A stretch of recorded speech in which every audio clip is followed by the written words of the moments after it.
هوا سرد شده، این بدبختم زورش نمیرسه. بخاری هیزومی بذاریم. با چی؟ بشکه.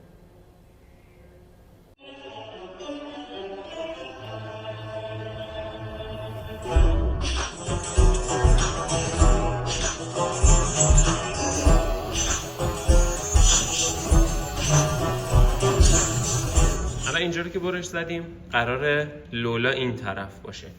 این کنجه رو تا ته نمیبریم که اینجا لولاها رو اول پیچ بکنیم، بعد این کنجه جدا کنیم. قشنگ لولاها همراستا در تمیز وایسه. نکته مهندسیه. داریم لولا رو برداریم. اینا لولاها سایز بزرگ داریم و کوچیک جوابه. از این طرف هم پیش سرمدتر رو برمی‌داریم و میریم بستن. لولاها رو پیچ کنیم. بریم این زبونه های درم جدا بکنیم، آماده بشه که در کامل بشه.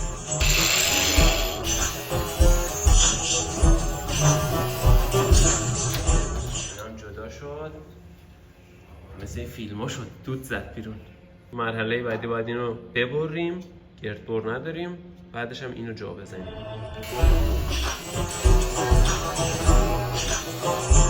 لحه رو چاک میدیم این بالا، اینو پشت رو میکنیم، از داخل جا میزنیم، از این استفاده میکنیم برای پیچ کردن.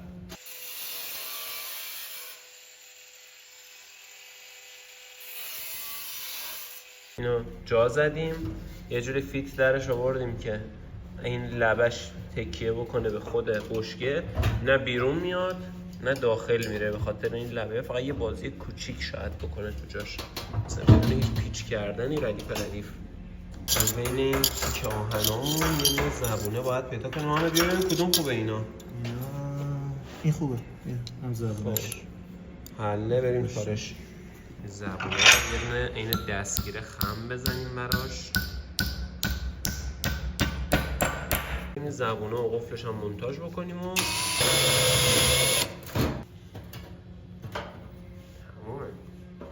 اگه هم اینجوری بخوایم روشنش کنیم این رنگا میسوزه، خفه‌مون میکنه. توشو پر ضایعات MDF کردیم، ببریم تو هوای بازی یا آتیشش کنیم آماده بشه که استفاده کنیم. بریم بیرون که بسوزونیمش.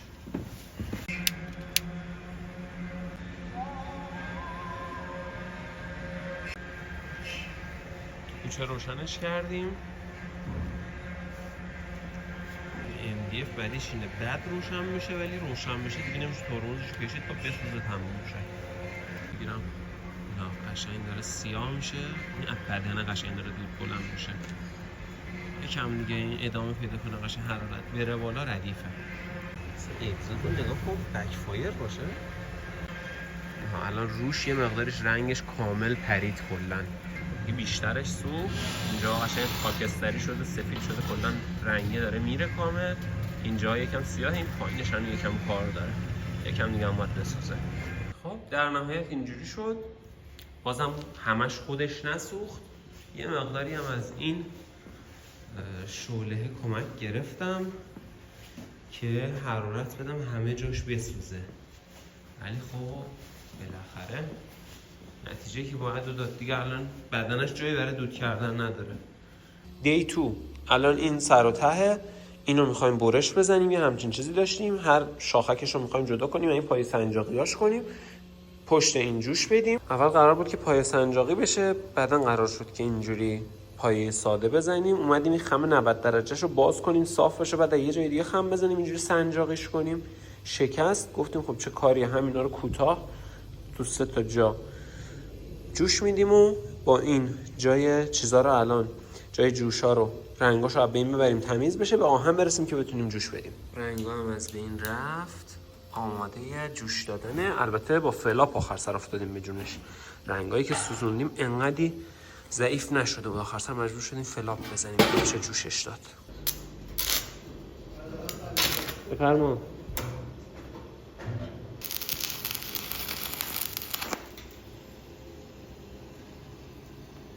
اوه گرفت. بعد 10 بار افتادن گرفت.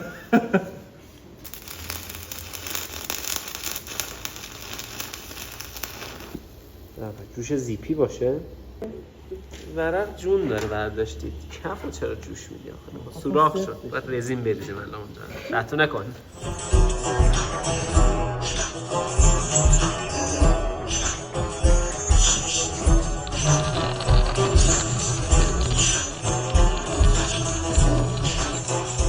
جاریش هم تموم شد.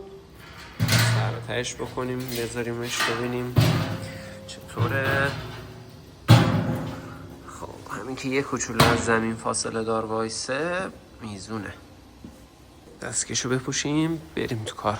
پس من بزنم تا پایین برم، برق رو پلرم بزنم. وایسا. خب اینو برداریم، چهارپایه ساب ملک رو 2 دقیقه قرض بگیریم. برو بالا بریم. اونا رو بردارم اونجا. این یکی صندلی چوبیه هم بگیر.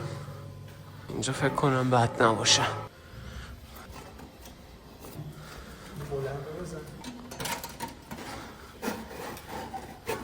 اینم 90 تو به پایینه. خب بذار یه لحظه همینجا داشته باش. خب یه واسطه خیلی کوچیک پس میخواد اونجوری. حالا یه چیزی اگر این وسطی رو با اون عوض بکنیم میخوای امتحان کنیم؟ شاید هم با همینا جا بره. آره امتحان کنیم ببینیم. اینو بگیر با این وسط اندازه بگیر، این دوتا رو کنار هم همینقدر کم داره. یه ذره بیشتر احتمالاً. با اون یکی عوض کنی چی؟ اون کوتاه‌تر از اینه.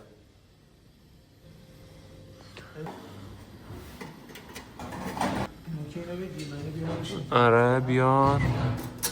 خب این از این یه مقدار سایزش فرق میکنه با این. آره امتحان کن ببین. شاید یه ذره مجبورشی کج و کلش کنی.